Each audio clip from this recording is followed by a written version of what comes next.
आइए दोस्तों, अब हम सॉल्व करेंगे एनसीईआरटी गणित क्लास 10 प्रश्नावली 12.3 का प्रश्न क्रमांक 8। इससे पीछे जितने भी सारे क्वेश्चन हैं उन सभी को हम सॉल्व कर चुके हैं। आप लोग डिस्क्रिप्शन बॉक्स में जाकर के चेक कर सकते हैं।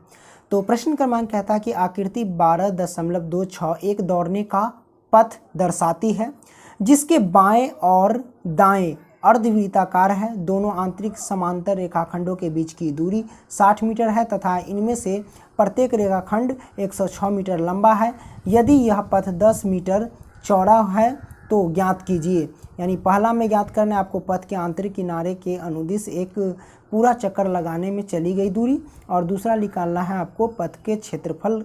ठीक है, तो सबसे पहले हम क्या करेंगे, ये जो कहता है कि आकृति 12.26, तो ये हमारे पास आकृति है 12.26। ओके, अब यहाँ पे देखो कहता है कि एक दौड़ने का पथ है यानी दर्शाती है जिसके बाएं और दाएं अर्धवृत्ताकार है। तो हम क्या करेंगे, ये बाएं और दाएं क्या है, अर्धवृत्ताकार है। तो चलिए हम अर्धवृत्ताकार क्या करते हैं, इसका हम यहाँ से बना लेते हैं। तो बना लेते हैं, तो जैसा कि आप देख सकते बाएं और दाएं मैंने क्या किया, अर्धवृत्ताकार जो है वो चिन्ह बना लिया। ठीक है, अब यहाँ से हम क्या करेंगे भैया, कहता है कि अर्धवृत्ताकार है, ये मैंने दर्शा दिया। दोनों आंतरिक समांतर रेखाखंडों के बीच की दूरी 60 मीटर है। कहने का मतलब समझिए कि ये जो रेखाखंड है आंतर यानी आंतरिक बोले तो अंदर का, ये रेखाखंड ये रेखाखंड, इन दोनों के बीच के जो दूरी दे रखी है 60 मीटर। तो हम क्या करते हैं, 60 मीटर यहाँ पे लिख देते हैं। दोनों रेखाखंडों के बीच की दूरी कितनी है भैया, 60 मीटर। ओके, मैंने 60 मीटर कर दिया, कोई दिक्कत नहीं है। तथा इनमें से प्रत्येक रेखाखंड 106 मीटर लंबा है। यानी जितने भी रेखाखंड है 1 2 3 4, ये सभी रेखाखंड कितना 106 मीटर लंबा है। तो हम यहाँ लंबाई कर देते हैं कितना, 106 मीटर लंबा। करेक्ट, आपने समझ लिया, कोई दिक्कत नहीं। अब ये हो गया। यदि यह पथ 10 मीटर चौड़ा है तो ज्ञात कीजिए। कहता है यदि यह पथ 10 मीटर चौड़ा है, 10 मीटर चौड़ा पथ कौन है इसमें, यानी रास्ता। ये हमारे पास क्या है भैया, रास्ता है ना, ये क्या है, ये रास्ता है। और ये रास्ता कितना चौड़ा है, 10 मीटर। तो हम यहाँ पे 10 मीटर चौड़ा कर देते हैं। ये 10 मीटर क्या है, चौड़ा है यहाँ से यहाँ तक। करेक्ट, मैंने कर दिया है कि नहीं। अब आगे देखिए, चौड़ा हो तो ज्ञात कीजिए। पहला में ज्ञात करना पथ के आंतरिक किनारों के अनुदिश एक पूरा चक्कर लगाने में चली गई दूरी, यानी रास्ता के निकालना है। ठीक है, तो पूरा दूरी निकालना है रास्ता का। तो कैसे निकालेंगे, सिंपल सी बात है। तो भैया जैसे ये रास्ता है, रास्ता का आंतरिक किनारा कौन है, तो आप देख सकते हो ये वाला है, यहाँ से लेके यहाँ तक ये क्या है, आंतरिक किनारा है। तो भैया हमें आंतरिक किनारों पर क्या चली गई दूरी ज्ञात करनी है। कैसे ज्ञात करेंगे, सिंपल सी बात है। आप क्या करोगे, यहाँ से लेकर के यहाँ तक की दूरी, यहाँ से लेकर के यहाँ तक की दूरी, ये दोनों दूरी ज्ञात कर लेंगे। फिर ये वाला दूरी ज्ञात कर लेंगे। तो ये दूरी आप देखोगे तो एक अर्धवृत्त की परिधि नजर आएगी, और ये भी दूरी ज्ञात कर लेंगे। अगर इसको देखोगे तो अर्धवृत्त की परिधि नजर आएगी। कहने का मतलब ये और ये, इन सब की दूरी और इसका दूरी सब ज्ञात करके हम जोड़ देंगे, है कि नहीं। तो सबसे पहले हम क्या करेंगे, क्या भैया, तो इसकी दूरी कितनी है, तो यहाँ मान लेते हैं सबसे पहले। चलो ये मान लेते हैं, ये P, ये हमारे पास Q, ये हमारे पास R, ये हमारे पास S, ये है T, ये U, ठीक है, और ये हमारे पास V, और ये हमारे पास W। मैंने मान लिया। तो हमने यहाँ पे क्या किया भैया, मान लिया। अब हम क्या करेंगे, जो जो दिया है उसको लिखेंगे। सबसे पहले ये जो है प्रत्येक रेखाखंड की जो लंबाई है वो कितनी दे रखी है, 106 मीटर। तो हम लिखते हैं यहाँ पे कि यहाँ से लिखेंगे हल। ओके, और जो दिया गया उसको लिखेंगे पहले क्या, तो लिखते हैं प्रत्येक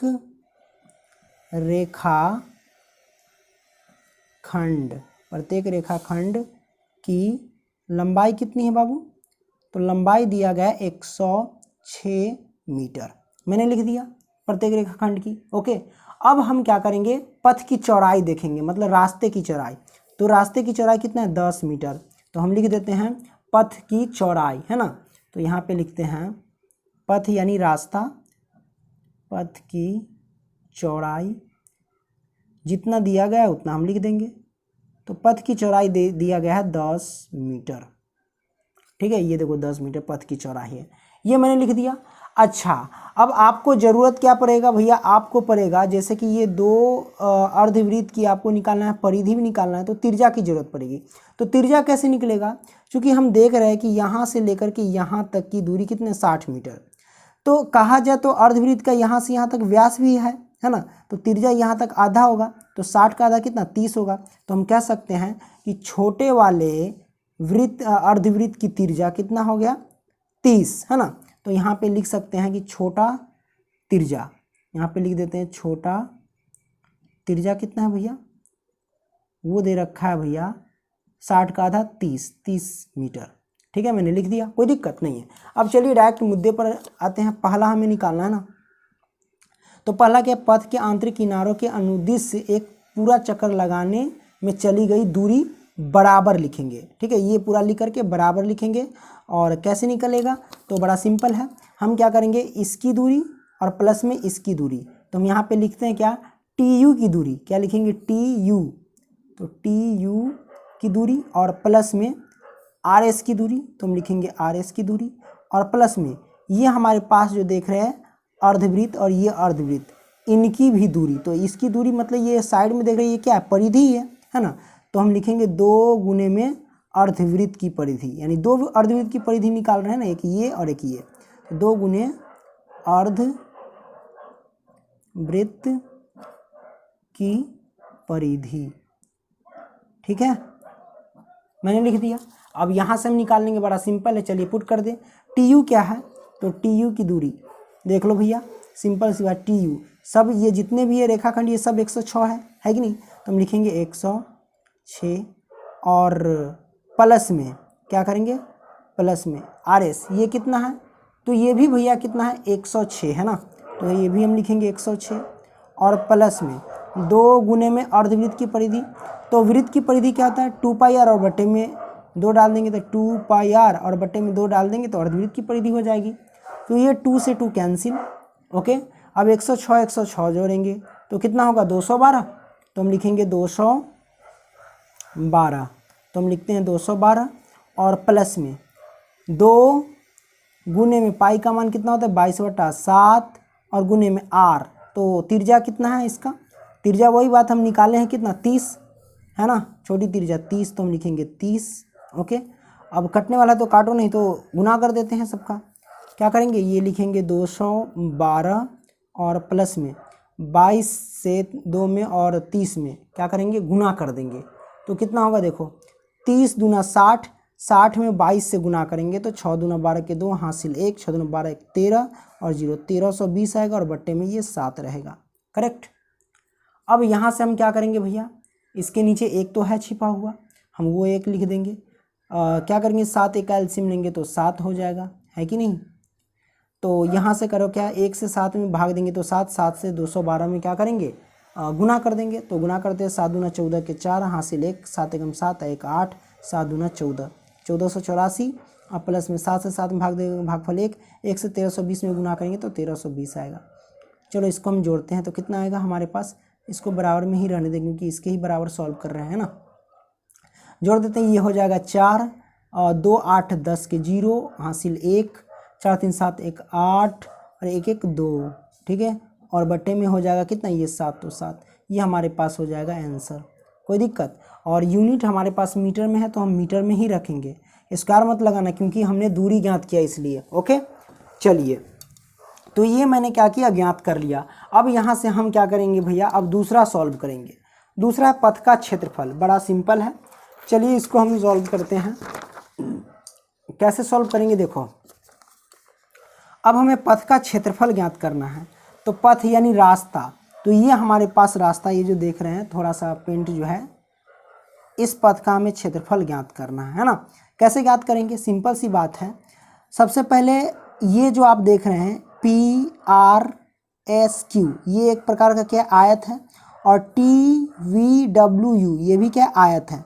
तो 2 आयत का क्षेत्रफल, एक इस आयत का भी क्षेत्रफल, एक इस आयत का क्षेत्रफल, दोनों आएगा उसको जोड़ देंगे, प्लस में ये 2 अर्धवृत्त का क्षेत्रफल, ठीक है, इस बात को ध्यान रखना।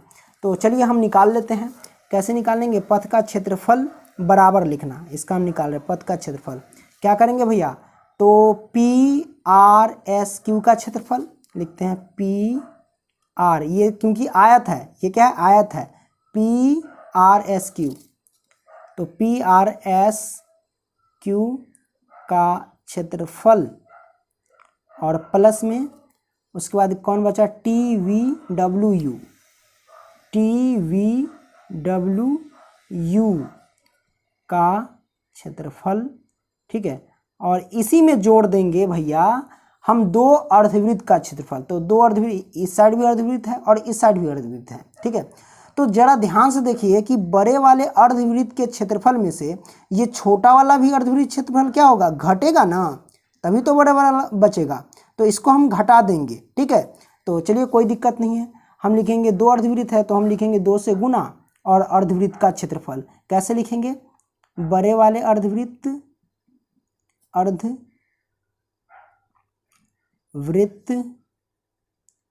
का क्षेत्रफल और माइनस में छोटे वाले वृत्त का क्षेत्रफल, क्योंकि छोटा वाला घटाना है आपको, तो छोटे वाले अर्धवृत्त का क्षेत्रफल। ओके, इस बात को ध्यान रखना। तो हम घटा देंगे, चलिए अब घटाते हैं। सबसे पहली बात है ये कितना दिया गया इसका मान, तो इसका दिया गया मान भैया निकालेंगे ना, तो लंबाई इसमें 106, तो लिखेंगे लंबाई 106 और गुने चौड़ाई कितना है, चौड़ाई इसमें 10 है, क्योंकि यहाँ से यहाँ तक 10 ही तो है चौड़ाई, है कि नहीं, तो हम लिखेंगे चौड़ाई 10, क्योंकि आयत का क्षेत्रफल लंबाई गुने चौड़ाई होता है, और ये क्या है एक आयत है ना, प्लस में टी वी डब्ल्यू यू का भी क्षेत्रफल, तो ये भी एक आयत है, तो आयत का क्षेत्रफल लंबाई गुने चौड़ाई, तो लंबाई हमारे पास यहाँ से यहाँ तक क्या है वही 106 ही है, इस बात को ध्यान रखना। तो हम लिखेंगे 106 और गुने में चौड़ाई हमारे पास कितना है 10 है, यहाँ से जैसे ये 10 है तो ये पथ पूरा में 10 है, तो ये भी 10 है चौड़ाई, तो हम लिखेंगे क्या 10, है ना, तो लिख देते हैं 10, कोई दिक्कत नहीं, दिक्कत ये मैंने लिख दिया। अब प्लस का 2 गुने में बड़े वाले अर्धवृत्त का क्षेत्रफल, तो वही बात है क्या होगा अर्धवृत्त का क्षेत्रफल पाई आर स्क्वायर, है ना, पाई आर स्क्वायर, तो आर बड़का से लिख देते हैं और बटा में 2 माइनस छोटे वाले अर्धवृत्त का क्षेत्रफल यानी पाई आर स्क्वायर और बटा में 2। ओके, इस बात को ध्यान रखना। चलो 106 से 10 में गुना करेंगे तो हमारे पास क्या होगा, तो हम गुना कर लेते हैं 106 से 10 में, तो कितना हो जाएगा 1060 और प्लस में इसमें भी गुना करेंगे तो कितना होगा 1060 और प्लस में, चलो हम क्या करेंगे ये 2 तो 2 लिखेंगे और गुने में इसमें क्या होगा कॉमन हो जाएगा, पाई/2 कॉमन हो जाएगा, तो हम ले लेंगे क्या पाई/2 कॉमन, तो हमारे पास बचेगा बड़का आर स्क्वायर और माइनस छोटका आर स्क्वायर, है ना, ये 2 से 2 कैंसिल, तो इन दोनों को जोड़ देंगे तो कितना होगा 2100, 1060 और 1060 2120, तो हम लिखेंगे 2120, ठीक है, और प्लस में क्या हो जाएगा ये 2 से 2 कट गया, पाई का मान कितना होता है, पाई ही रहने दो अभी, ठीक है, और यहाँ आर बड़का आर हमारे पास कितना होगा, है ना, ये आप सोच रहे होंगे, सिंपल सी बात है, आप देखो ध्यान से, जैसे कि आप देखते हैं यहाँ पे, देखो भैया यहाँ से लेकर के यहाँ तक त्रिज्या कितनी है, तो यहाँ से लेके यहाँ तक त्रिज्या 30 है ना, क्योंकि 60 का 30 है। अब यहाँ से ये वाला मोटाई बढ़ जाएगा 10 मीटर, तो यहाँ से लेके यहाँ तक त्रिज्या कितना हो जाएगा, तो 30 और 10 40 हो जाएगा ना, तो बड़े वाले वृत्त की त्रिज्या हो जाएगी 40, ठीक है, तो हम लिखेंगे 40 का स्क्वायर और माइनस छोटे वाले वृत्त की त्रिज्या कितनी हो जाएगी, तो छोटे वाले वृत्त की त्रिज्या 30 है तो 30 ही रहेगी, तो ये हो जाएगा 30 का स्क्वायर, करेक्ट। चलिए अब हम यहाँ से क्या करते हैं कैल्सी करते हैं, 2120 और प्लस में पाई का मान कितना होगा 22/7 और कोष्ट ले लो 40 का स्क्वायर कितना 4 चौके 16, 1600 हो जाएगा, माइनस ये हो जाएगा 900, क्योंकि 30 का स्क्वायर 900। अब इसको हम सॉल्व करेंगे तो कैसे होगा 2120 प्लस में 22/7 और गुने में, चलिए 1600 में से 900 घटाएंगे तो 9 और 7 कितना होगा 16, तो चलो हम क्या करेंगे 700 लिख देंगे, 7 से काटो एक मरतबे, तो ये 100 से कट गया। अब ये हमारे पास कितना हो जाएगा 2120 और प्लस में 22 से गुना करेंगे 100 में तो 2200 हो जाएगा, है कि नहीं। अब दोनों को जोड़ेंगे तो कितना होगा, चलिए जोड़ देते हैं। ये 0, फिर ये हमारे पास 2, और फिर ये 2 1 3 और 2 2 4, 4320 मीटर स्क्वायर क्षेत्रफल निकाले, इसलिए मीटर स्क्वायर। तो ये आपने क्या किया, सिद्ध कर लिया। अब देखो नोट कैसे करना है, सबसे पहली बात है वो मैं आपको बता देता हूँ। सबसे पहले ये देख लो, इसको नोट करना है। पहले तो ये लिख लेना, इसके बराबर में ये सूत्र लगाना, ठीक है। तो ये यहाँ तक नोट हो जाएगा, इतना आंसर। उसके बाद क्या करना है आपको, ये वाला नोट कर लेना है, ये दूसरा का है, ठीक है, ये दूसरा का है सॉल्यूशन। तो वीडियो पसंद आया तो लाइक करना एंड दोस्तों को भी शेयर करना। अगली वीडियो में मिलेंगे, तब तक के लिए बाय दोस्तों।